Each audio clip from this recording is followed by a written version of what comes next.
মই যাৰ লগতে লাভ কৰো তাৰ লগতে পলাই আহিছো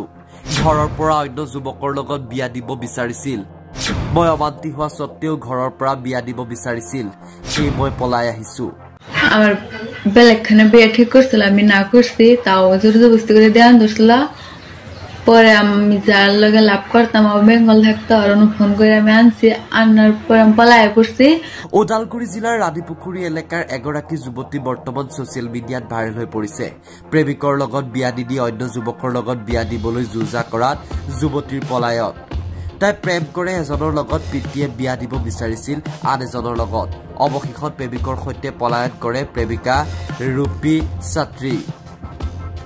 আৰু পলাই থকা অৱস্থাৰ পৰাই পিতৃক গোচৰ নকৰিবলৈ আহ্বান মই যাৰ লগতে লাভ কৰো তাৰ লগতে পলাই আহিছো বুলি কলে ঘৰৰ পৰা অন্য যুৱকৰ লগত বিয়া দিব বিচাৰিছিল মই অমান্তি হোৱা সত্ত্বেও বিয়া দিব ধৰিছিল সেই মই পলাই আহিছো ছচিয়েল মিডিয়া যোগে পিতৃলৈ আহ্বান আমাৰ দুয়োৰে বয়স হৈছে কোনো গোচৰ নকৰে যেন সম্প্ৰতি ছচিয়েল মিডিয়াত ভাইৰেল হৈ পৰিছে এই ভিডিঅ' বাৰ্তা আমার নাম সালমা